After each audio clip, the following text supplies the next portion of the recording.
Good afternoon, Smithsonian colleagues, and welcome to the Smithsonian Staff Learning Series hosted by the National Museum of American History. The series aims to explore the public trends, insights, and research so we can apply this learning to our audience work here at the Smithsonian. My name is Adam Rozan, and I'll be your host and moderator for today's talk, in which we're joined by ADDitude Magazine's editor-in-chief, Carol Fleck, and general manager, Annie Rogers, for a conversation we're calling ADHD and ADD Goes to the Smithsonian: how neurodivergent populations experience and struggle with museums and cultural spaces. They will share insights from the recent survey of ADDitude Magazine readers on visiting museums. Please note that this discussion is being recorded with closed captioning, and I will be helping our speakers by moderating the chat. Please add your questions there. And lastly, I'd like to hear from you. Please take a moment today or tomorrow and share your thoughts on the series, past speakers, and your ideas for the future. Thank you. So please join me in welcoming Carol and Annie to the Smithsonian Staff Learning Series stage. It's an absolute pleasure to have you both with us today. Thank you so much. Thank you, Adam, and hello, everyone, and thank you for joining us today. ADDitude is the leading source of ADHD information and strategies for families and individuals worldwide. We publish a quarterly magazine. We reach more than 1 million opt-in email subscribers, and we reach 2.5 million unique visitors online each month. This year, ADDitude is celebrating 25 years of ADHD advocacy, and our anniversary celebration dovetails with ADHD Awareness Month in October. Our theme this year is Then and Now and the Promise of Tomorrow. We're looking back at the last 25 years and reflecting on the ways in which ADHD understanding has evolved in research, in how clinicians diagnose and treat the condition, and in the public's understanding. So this is where we'll start off with today's conversation. ADHD is not what you think it is. So many children with ADHD are not hyperactive at all. In fact, many are often quiet and unassuming. And this is especially true for girls and women. And that's why so many females go undiagnosed, because they don't present with the hyperactive traits that many clinicians typically look for. You might think that attention challenges are the most impairing symptoms of ADHD, but you'd be wrong. The most impairing symptoms aren't included in the name of the condition, nor are they covered in the DSM, the Diagnostic and Statistical Manual of Mental Disorders. The most impairing symptoms include the tremendous struggle to control emotions, moods, anger, and fear. These intense feelings affect children and adults with ADHD in profound ways.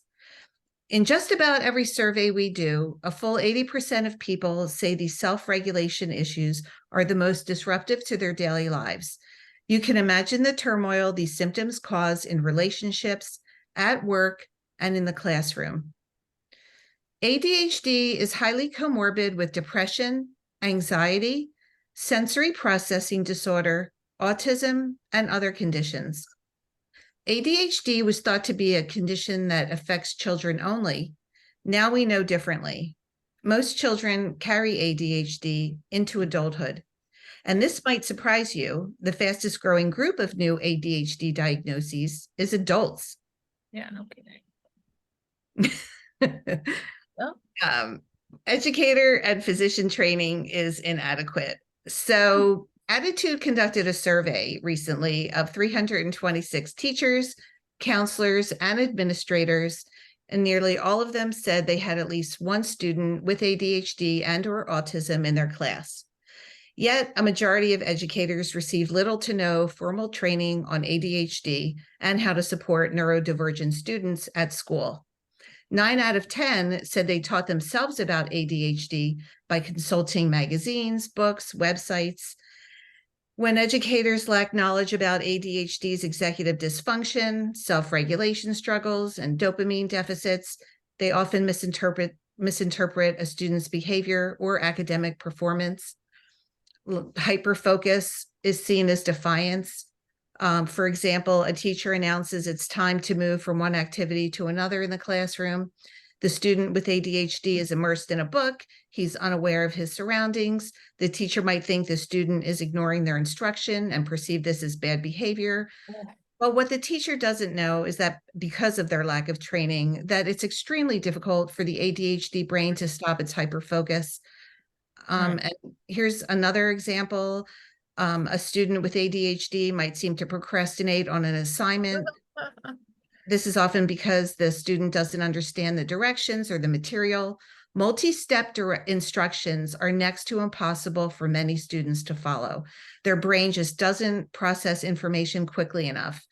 And in some instances, a student will engage in disruptive behavior to divert attention from the task. So it's not surprising that long-term academic outcomes for students with ADHD, autism, and other conditions are strikingly poor. There are other surprising ways that ADHD presents in the classroom. ADDitude has lots of examples and solutions on our website and in our magazine. Annie? Yes. Okay. I'm getting this whole slide thing down here.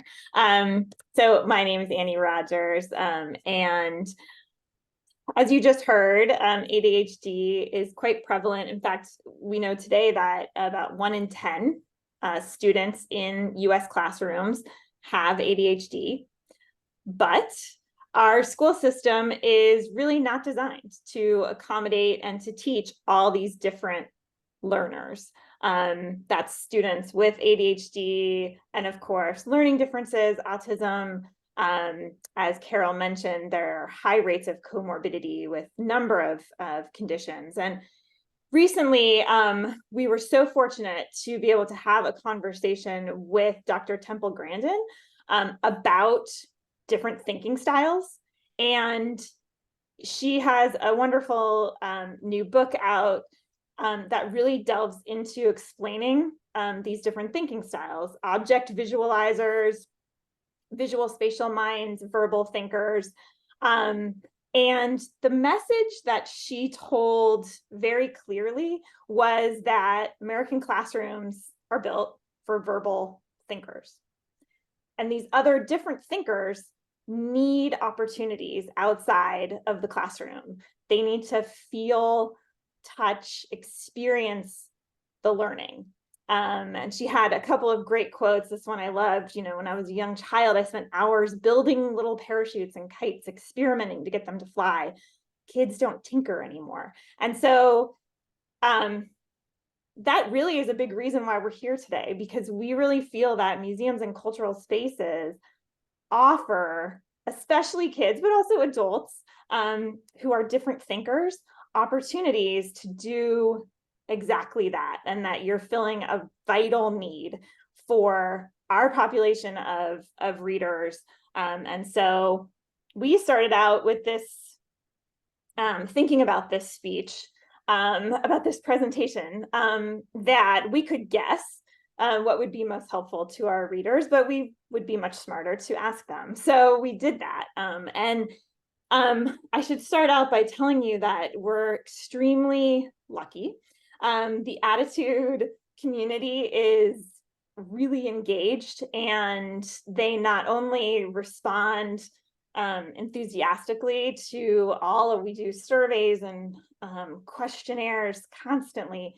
They not only answer honestly, but they answer in great detail with great creativity. And so throughout this presentation, I've highlighted a lot of their quotes because I think they do a much better job describing their experiences than we ever could. So obviously you'll have access to this if you want to go back and refer to it. But so back in July, we ended up surveying about 198 of our readers. It included neurodivergent adults as well as caregivers and educators.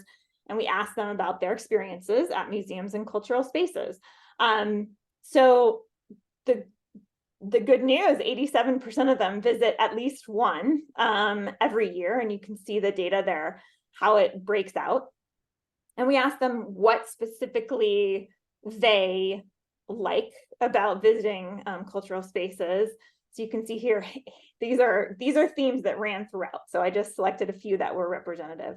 hands-on experiences, again, tying back into what Dr. Grandin was talking about, visualizing what something looks like, learning about the history where it feels more real, broadening our mind, changing our perspectives, learning in an engaging, experiential, multi-sensory way, again, different thinkers.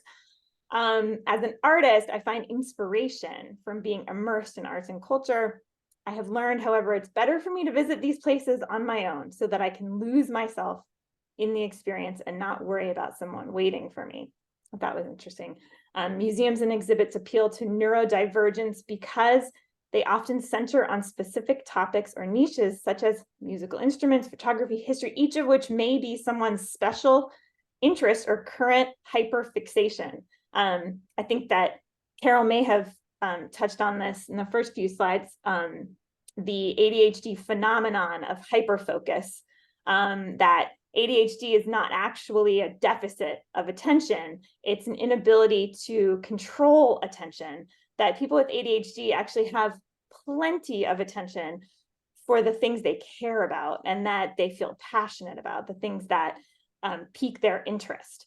And so in many ways, again, museums and cultural spaces are perfectly set up for that. So we found that 89% of them really enjoy their experiences at museums.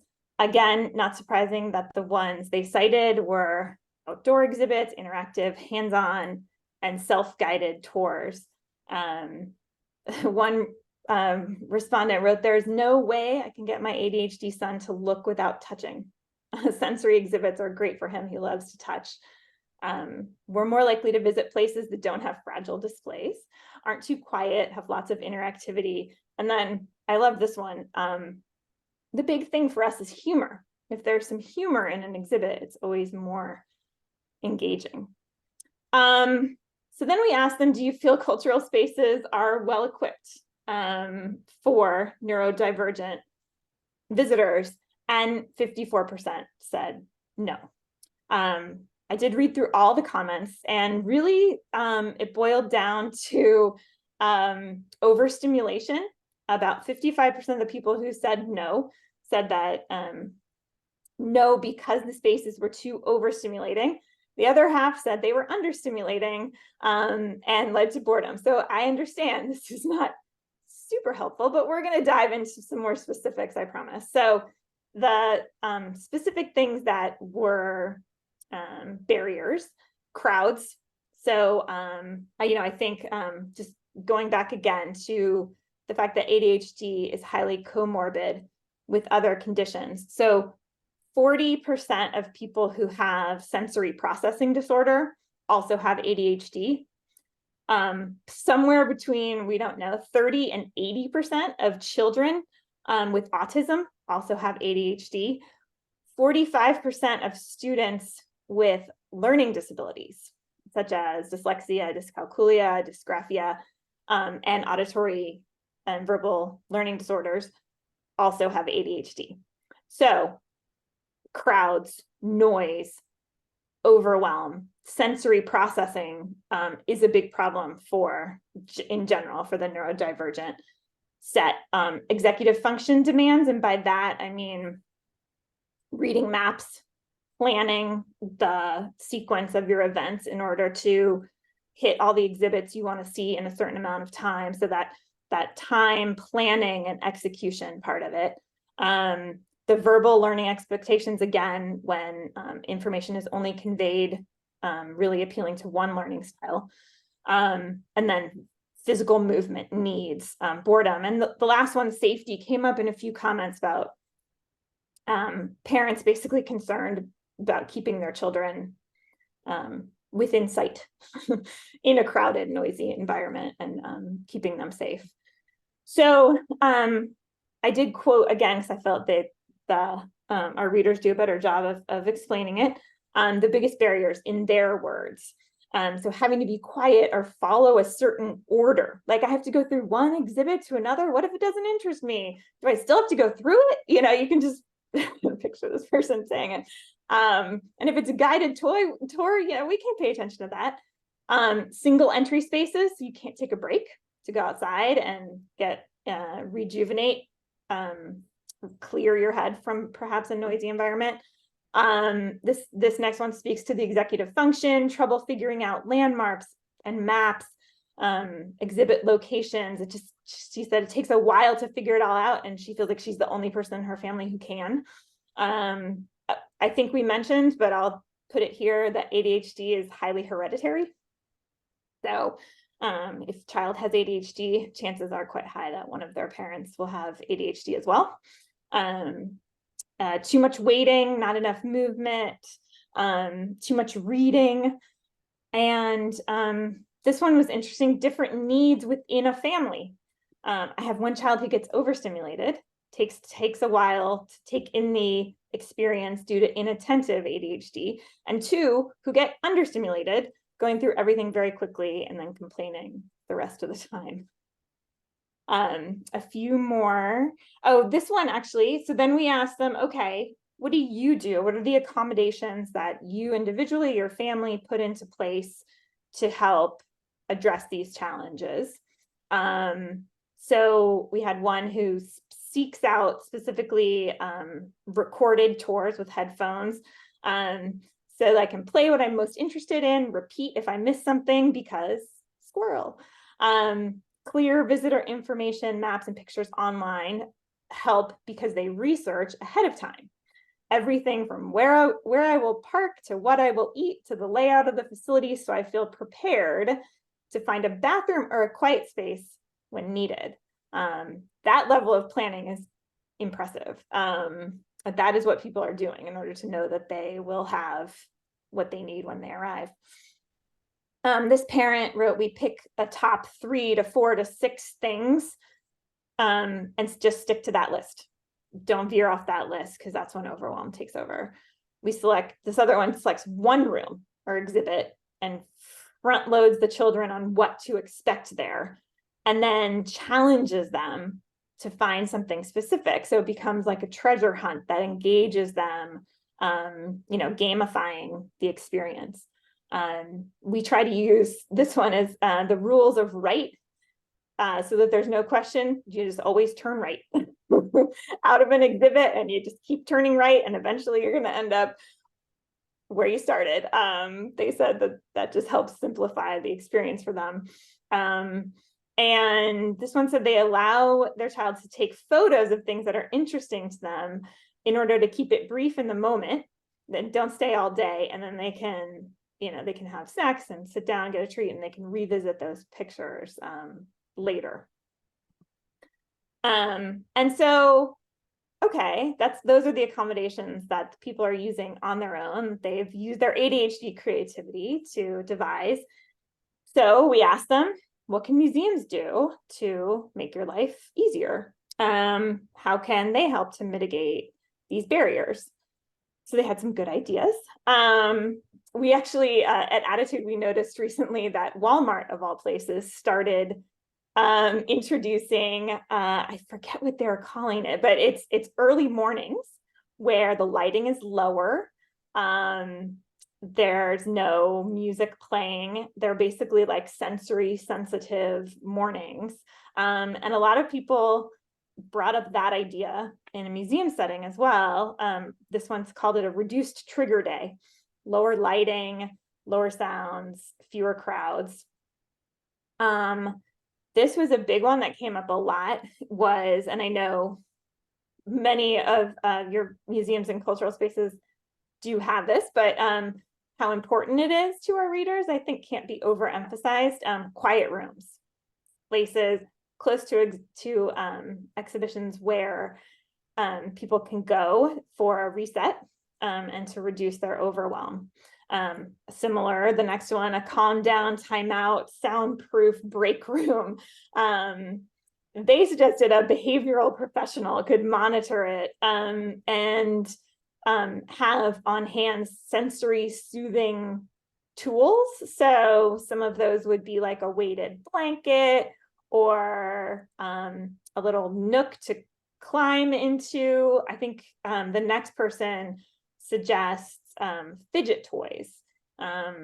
Those are something that could live in a sensory break room or for visitors to use throughout their visit. So essentially, fidgets are a tool that many educators use, and there are many, squishy, safe, not distracting fidgets.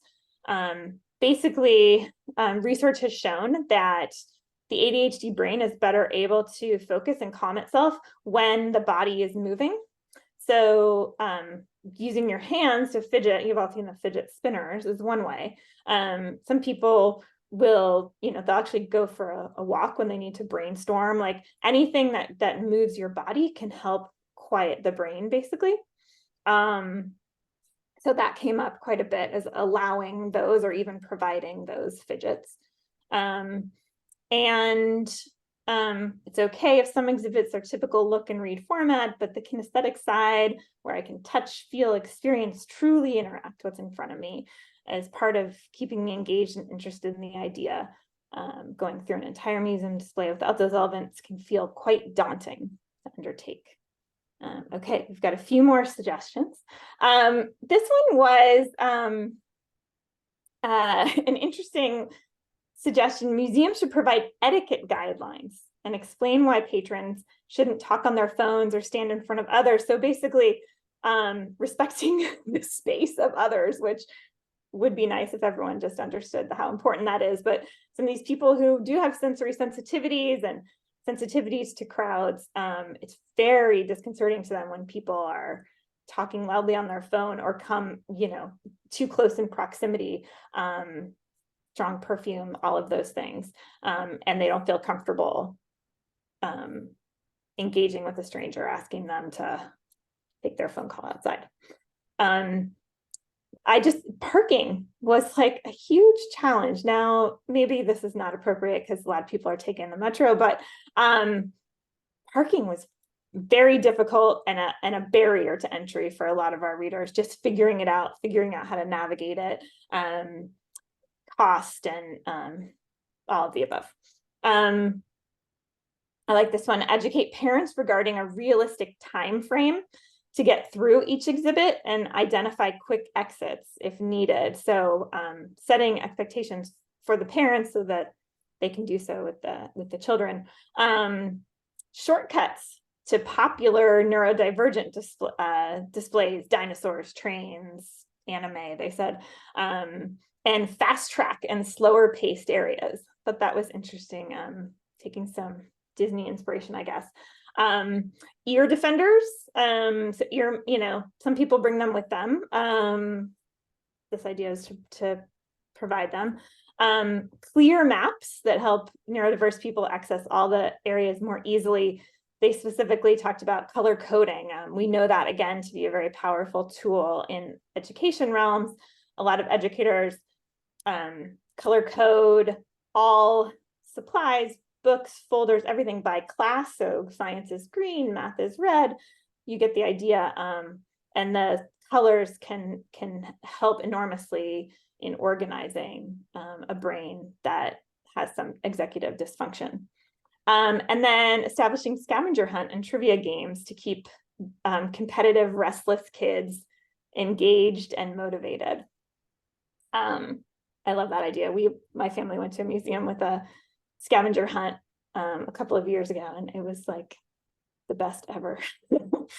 Okay, so I'm going to hand it back to Carol. We were so fortunate. Among our respondents to our survey was the director of customer experience at the Sydney Theatre Company, who had so much to share. So Carol's going to delve into what they had to say. Yeah, so he travels around the world for arts and cultural conferences. And yeah, he answered our survey and gave lots of details. He talked about the do's and don'ts to give neurodivergent people the best experience. He said keep distractions to a minimum during transactions, provide reminders for ticketed dates and times. That's important. It might not sound important, but people sometimes show up at, the wrong time or the wrong day. So if there's some sort of like automated reminder would be really helpful. And this one really struck me because it makes so much sense and it's so simple. He said, include neurodivergent professionals when creating policies and exhibits. Like, who knows better, than people who are neurodivergent, what neurodivergent visitors would find compelling and engaging. He cited the Australian Museum, which is the oldest museum in the country. He said they had a sensory night that caters to adults with lighting that appeals and noise at a regulated level. So I thought, that was super interesting. And then in the survey we did, we asked people, what do you wish the museum staff knew? And many people in the survey said that they don't want to be seen as disruptive by museum staff. The kids are excited and they talk a lot, or they're very expressive with their bodies, but it just means they're enthusiastic, and that sometimes when a staff member approaches them or approaches a child for talking too loudly or for some other behavior, they ask that the staff try to be gentle and kind in their tone, not to feel scolded, and to try and understand that sometimes it's a little bit hard to, contain their enthusiasm. And they said during class trips, they try to engage students in an activity related to the exhibit. And if museums can facilitate that, that would be great. And then in the next slide, which museums and cultural spaces do you love? So one respondent said, I live just outside DC, and the Smithsonian museums have so much to offer. The newer ones have taken big steps toward inclusivity, creating exhibits that meet the needs of different learning styles and levels of understanding. I live just outside DC, and I love the Smithsonian, all the museums. They're just fabulous. When Annie talked about parking, I was thinking about the zoo, because the zoo is a little bit of a nightmare to park in. It's much better to take the metro, but for me, that was a difficult thing back in the day when my kids were younger. But back to the favorite museums, another person cited the interactive Freaky But True Peculiararium in Portland, Oregon. The staff, which is nearly all neurodivergent, are happy to talk about their love of a certain exhibit, funny interactions, historical oddities in the region, and they can recommend other experiences that appeal to what this person called the neurospicy.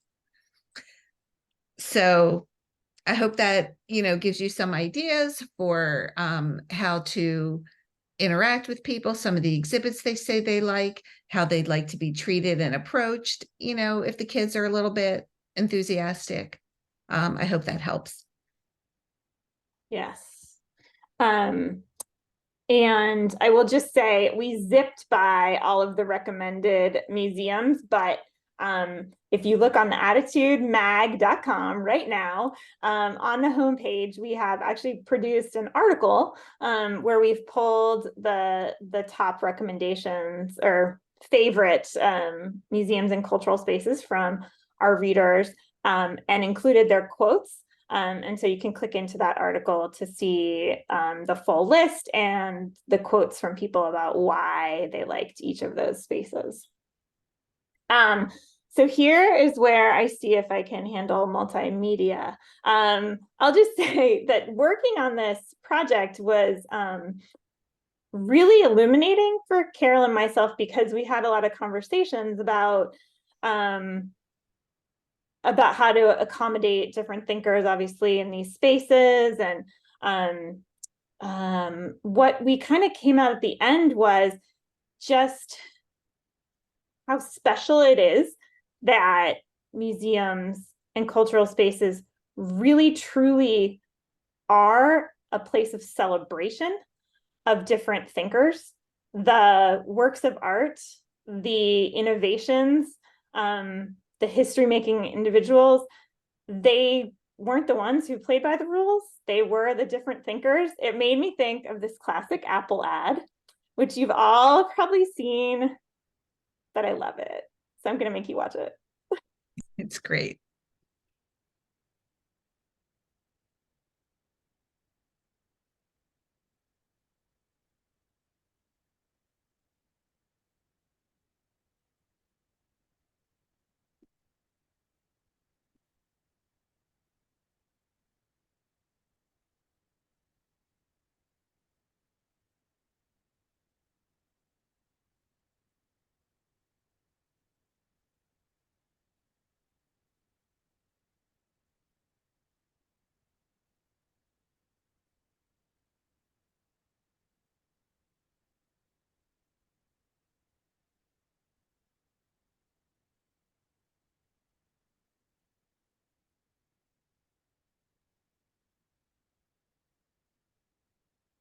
Okay, Apple did not pay me to play that. It's just stuck as a favorite ad campaign, but also it hit me time and time again as we were reading these comments from our users, that when they go to museums and art exhibits, the Air and Space Museum, what they're seeing are the marvels of neurodivergence. And we know that many of our most cherished works and inventions have come from different minds. Vincent van Gogh, Georgia O'Keeffe, I'm just pulling out a few here, Jackson Pollock, Rothko, Frida Kahlo, Andy Warhol, right? Like, these people are not hanging in museums because they were neurotypical. And wouldn't it be incredible if we were shifting this conversation, not so much to how we can accommodate neurodivergent visitors, but how we can actually turn museums into celebrations of neurodivergent individuals, and make the spaces so that they feel celebrated. Yeah. Not just accommodated, but really celebrated. And so these were a few of the most powerful quotes that I pulled from our readers. Museums provide education and experience with different cultures. They normalize other cultures and beliefs as not only okay, but beautiful. They embrace different as a good thing. I go to museums to learn, to be inspired by my own creativity, to feel good, to enjoy the peace I feel in those spaces, to draw energy from the stories told by the exhibits. I visit museums to see the world through someone else's eyes and soul. I tell you, like, we couldn't do a better job of explaining the connection here.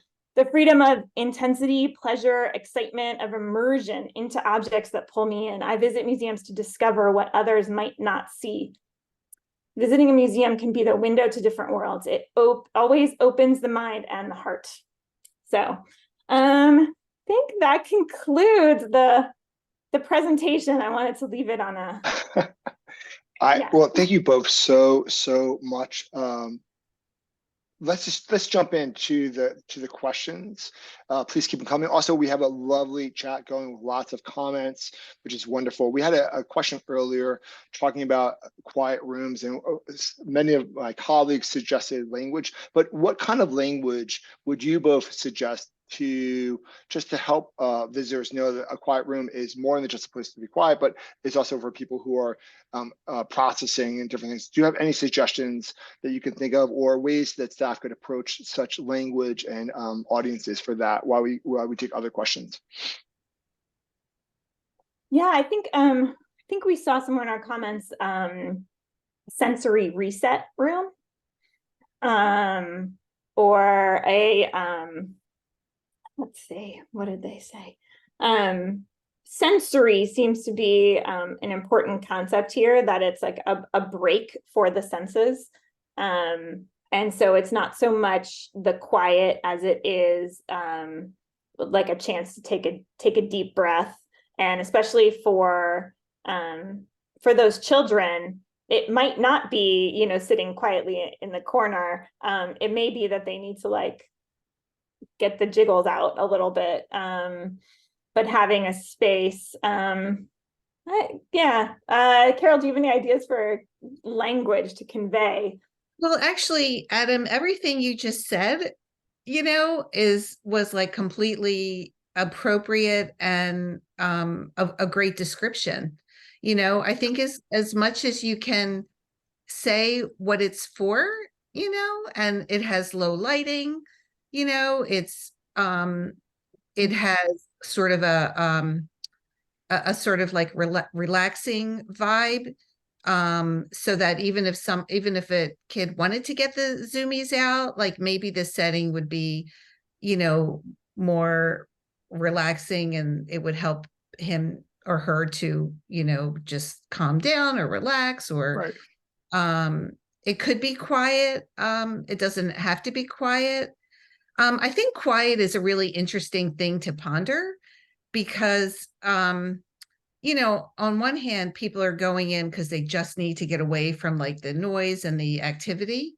But on the other, and you don't want someone to be on their cell phone, you know, but on the other hand, you know, it could be very difficult, you know, very challenging for a child to be quiet when they're so overstimulated. So, you know, it is something to consider, but I think as descriptive as you can be. Like a sign doesn't have to be 3 words, you know, Right. it could be like a headline and like bullets, you know. I think as descriptive as you can be, to let everybody know what the goal of the room is. But I think it's really Great. important to have that room, because then people feel like respected, and they feel like, oh, there's a place for us to just go in and chill. And that seemed to be like a really important popular suggestion from our respondents to the survey. That's Mhm. great. We're going to Yeah. talk about a lot of topics, and I want to also make sure that we talk about the role of an organization as an employer and what we can do to be better colleagues, and better support. So there is an educational piece here that's helpful. So I want to make sure we leave some time for that. Not only, you know, what we can do, and you shared to create better spaces, but also how to change the perception and here, and also be different employers. So let's get to some more questions, but I want to get back to that. My colleague Andrea Lothar says or asks, do you have any particular recommendations for engaging and supporting teen audiences with ADHD? Thank you for this presentation, and I'll second that. Thank you as well. Yeah. Oh goodness. Teen audiences are tough. I loved the suggestion that we brought out here about gamifying the experience. And we actually have a great article coming out in the winter issue of ADDitude about actually parenting and discipline strategy that's kind of based on, we called it like the Super Mario Brothers approach to discipline, and that it rewards each positive action. So I think the more rewards you can provide along the way, and maybe that is like a scavenger hunt, where, you know, they can check a box, some kind of challenge that keeps them engaged, and where they get something at the end of it, because we know that video games are and, you know, apps are constantly providing positive feedback, and that teenagers today are expecting that in their daily life. And so let's play into their natural desire for that positive feedback as much as possible. That's one idea that comes to mind. Yeah. Great. A colleague, Kelsey Brown, says, I know sometimes the needs of different people are contradictory, over versus understimulated. What are some approaches for meeting the needs of these different groups when the needs are competing? That's a great question. Yeah, that is a challenge. So, you know, you know, if you're talking about rooms, for example, could there be 2 different rooms? Could there be like different times, you know, when you know, for, I don't know, for a few hours, it's for the overstimulated, you know, and for a few hours, it's the under, or could it just be a separate room where for the understimulated, you know, you have different games or interactive things that kids can do, or for the understimulated in the museum environment. I mean, I think this is where interactive comes in and where it's so important. That's what everybody loves, and that's how you keep kids engaged, is to draw them in and engage them, you know. And if they're just, you know, looking at exhibits and maybe it's a little bit hard for them to relate to something, or it's cool for like 5 seconds, you know, I think it's really incumbent upon museum exhibits to appeal to kids by, you know, asking them to engage in a particular way, asking them to figure something out, make something hands-on. I think kids really of all ages, you know, including teens, you know, really like that and appreciate that. Great. I'm not expecting you all to be experts in Smithsonian policy, but I wonder if you could talk a little bit about law in terms of law and just kind of cultural awareness, and some of the changes are happening around ADHD and ADD in terms of the workplace, and what's happening there in terms of accommodation, recognition. We have some comments going on, and so I was just wondering if you could speak to that a little bit, and then we'll go back to some visitor related issues or opportunities. Yeah. So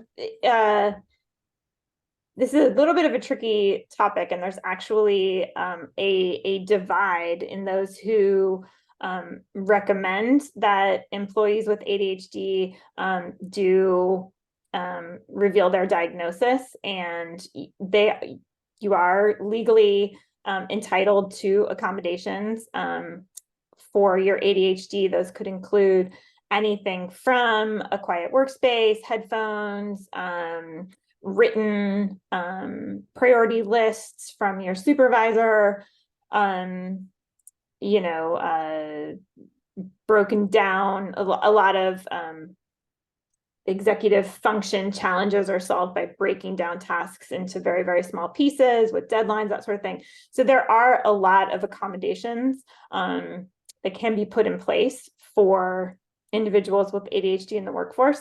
However, we do have a big contingent of people that recommend not revealing your diagnosis at work because, unfortunately, there is still stigma.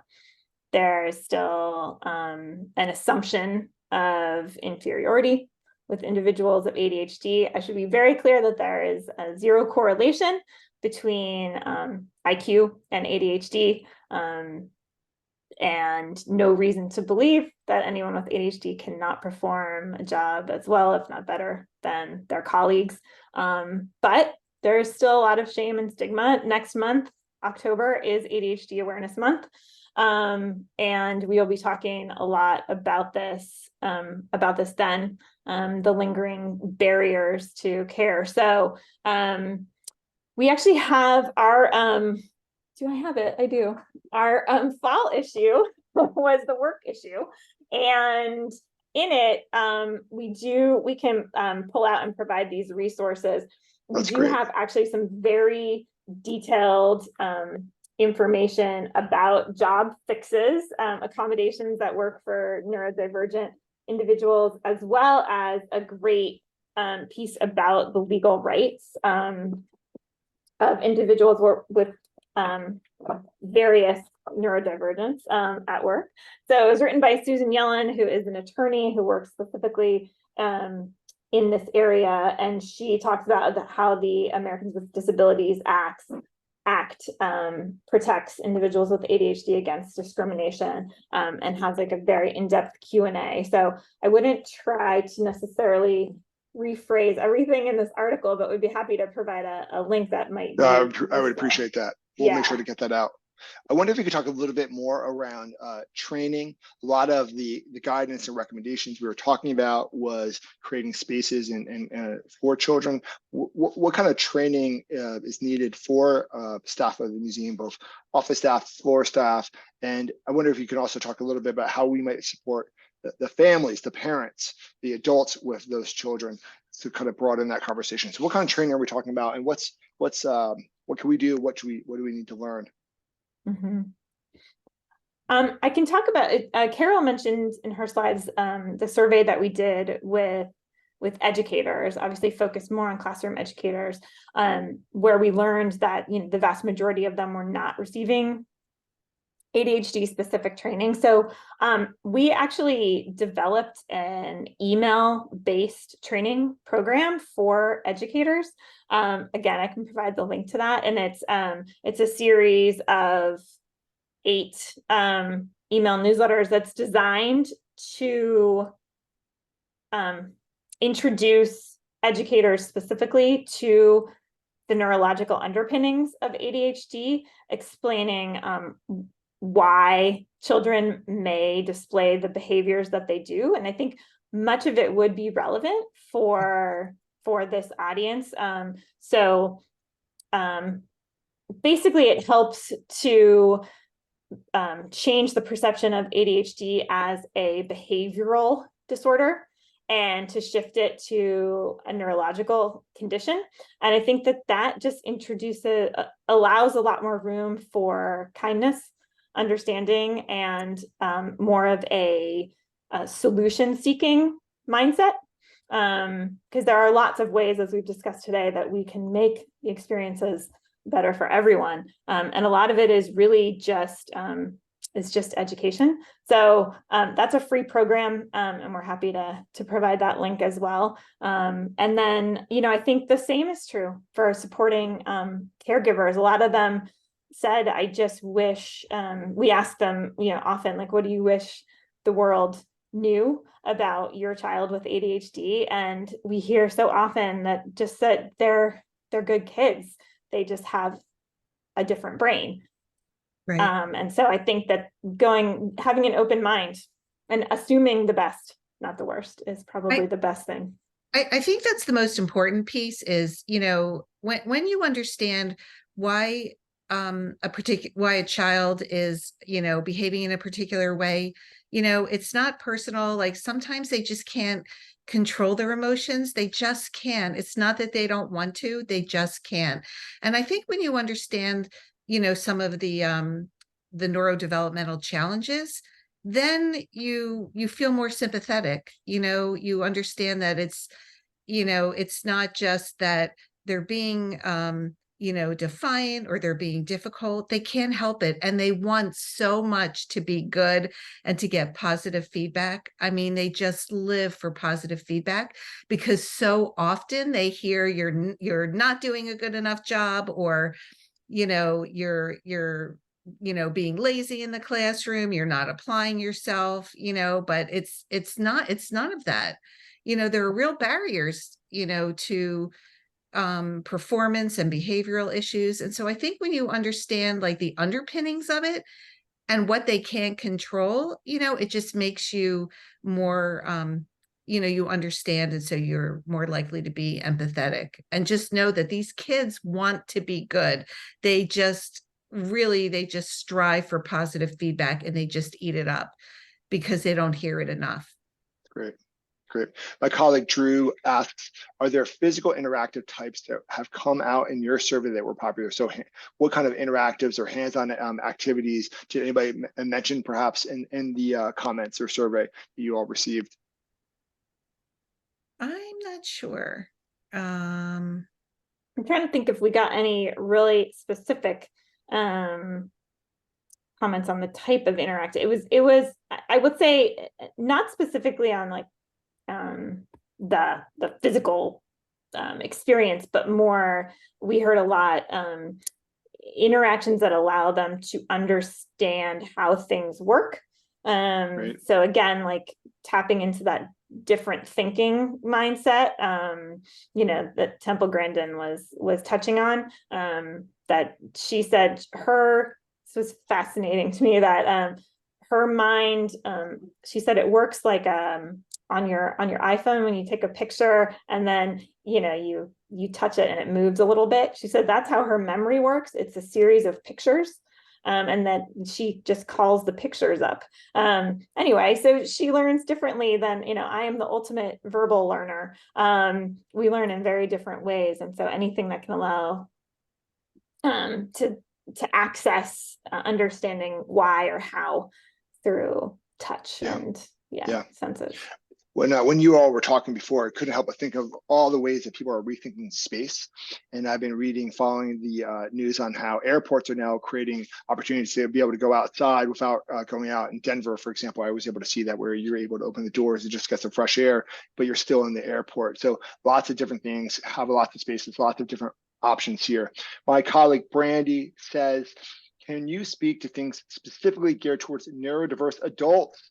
ADHD children grow up, they do, and they are probably with us, and they certainly are in the workforce. So can we talk about the adults here? Oh, goodness, yes.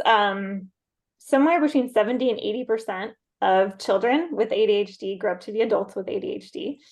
We're learning that the presentation does often shift. So actually, Carol touched on this, that hyperactivity is not the most common symptom of ADHD, and even kids who are more hyperactive, impulsive, that presentation may and often does change in adulthood to more of a combined presentation or inattentive.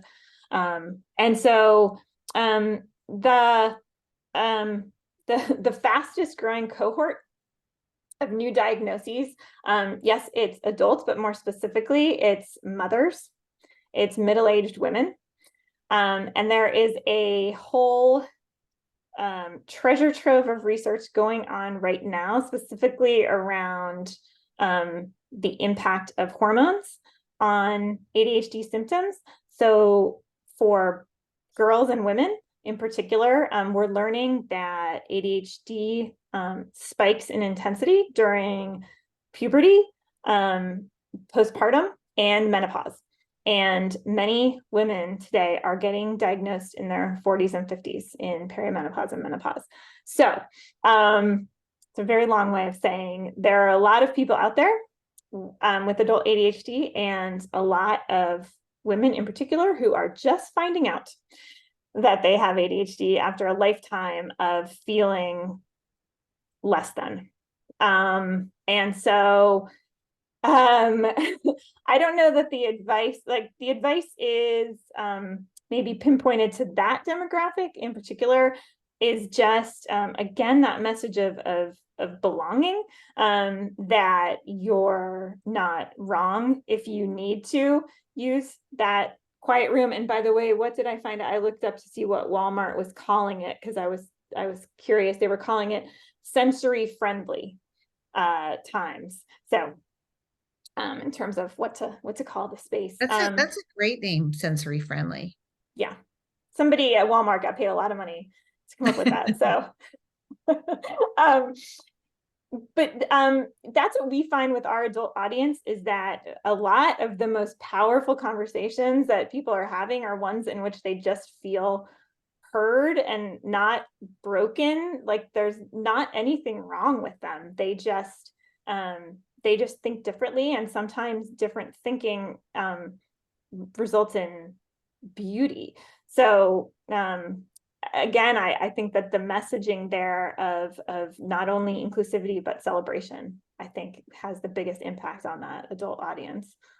I wonder if you could talk a little bit about the idea that we even call this a learning disability, when there's nothing disability about it. There are really abilities, as we saw from that beautiful Apple commercial, which made me think that the Apple commercial is really just a commercial for the Smithsonian writ large. I wonder how we talk about the idea of changing this. And I also want to acknowledge there's some really great quotes and comments in the chat. My colleague said, it starts around middle school. Lots of comments coming in here, so please keep the chats coming.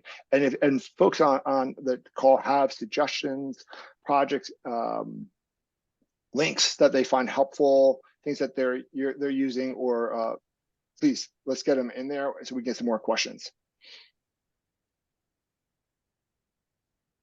Adam, what was your question?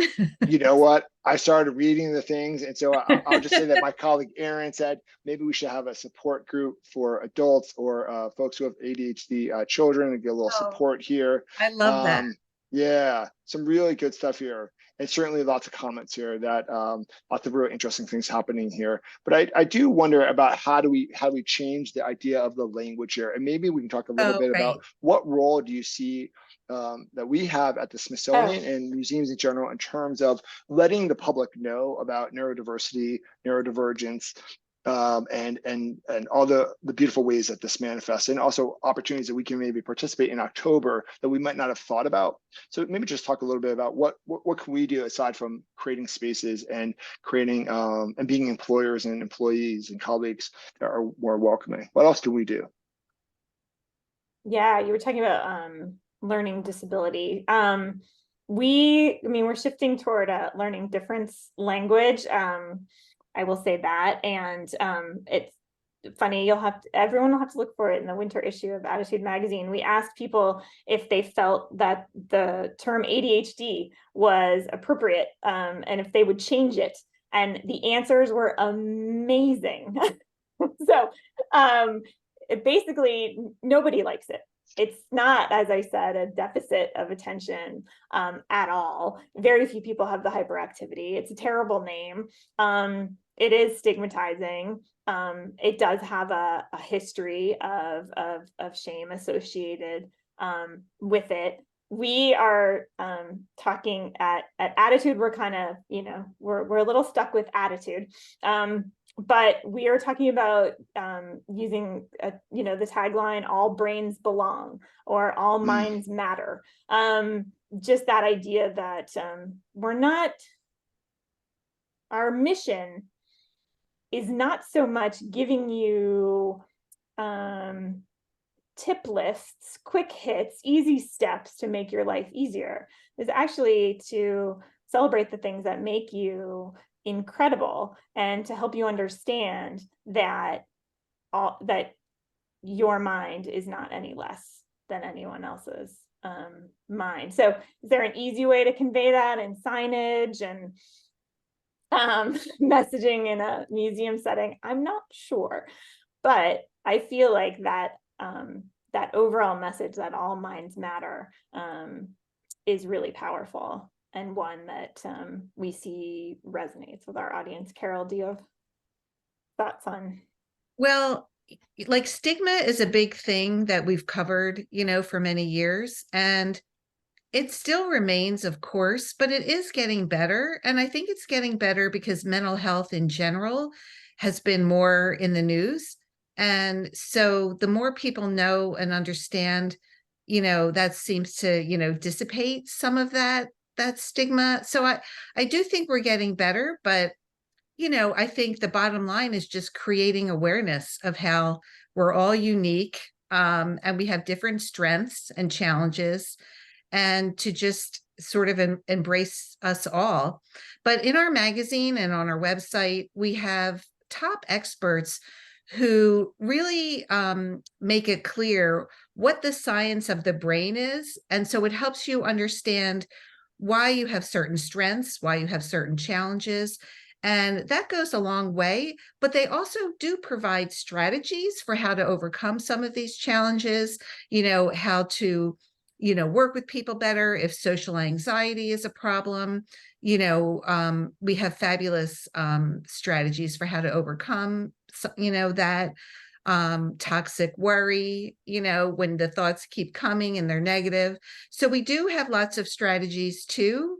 But I think really, like, the more awareness and the more people are educated about it, about not just ADHD, but all kinds of mental health issues, the more we understand, the more empathetic we become, and the less stinging stigma is. Well, I really appreciate that. And I would ask of you 2 more minutes. Can you all just give a plug for your upcoming 25th anniversary issue? It's a big deal. Say a little bit more about that. And colleagues on the call will get these links out to you, this recording presentation. I want to thank our speakers. This has been really wonderful. And you can tell by the chat and also the number of participants that this really was a meaningful one. So we'll find a way to do additional conversations on neurodivergence. So just what is the 25th anniversary issue? What does it mean? When is it coming out? And how can we learn more about ADDitude magazine? So the 25th or the winter issue was our next issue. It's our 25th anniversary. It's really special to us because it's an acknowledgement that we've been here for 25 years. We're advocates. We're able to have experts like through us and through our pages and through our website, help people, help families just flourish, you know, in spite of the challenges, and harness their strengths. And so we're very proud, and we have like the top experts in the field who talk about all kinds of different aspects. What ADHD was like 25 years ago in terms of the public view, in terms of research, how clinicians looked at it, how it is today, how far we've come, and also how much work we still have to do. And we have some researchers talk about what they expect to see in the future in terms of diagnoses, in terms of therapeutics and other, you know, new kinds of treatment, which is really fascinating. And of course, the more we learn about genes and the brain, you know, the more we're likely to see precision medicine. So we cover like all these aspects in the magazine. But we also have our regular departments where we have advisors who talk about, you know, just how to thrive in different areas and challenges. And as Annie had said, our very last page, we ask people, you know, is ADHD a terrible name? You know, like half the people said yes, half said no. And then they said, here are some better names, and they're quite entertaining. So it's fun, but it's serious, and it's really like a retrospective. It's just a fascinating issue. We've never done anything like this before. Annie, would you add to that? No, Carol summed it up. And just a reminder that our anniversary issue dovetails with ADHD Awareness Month, and we will be highlighting every day in October how our understanding of ADHD, as well as our treatment of ADHD, have evolved over the last 25 years. So we encourage you to follow ADDitude Mag on a social channel if you do social things. And every day we'll be sharing those insights into how we have evolved, how ADHD has evolved, and how we can all promote better understanding of neurodivergence. Also, and I should mention that we have several boxes of the issue that featured the museum survey coming to me. So if you want a copy outside of American History Museum, write to me, I'll get you a copy. Otherwise, I'll make them available for American History staff in some of our staff lounges. Again, this has been a great presentation. Greatly appreciate it. Thank you to our speakers, and congratulations on the upcoming anniversary. And thank you so much for doing this museum survey. It was great, and for being part of this series. Really appreciate it. Absolutely. Thank you so much for having us.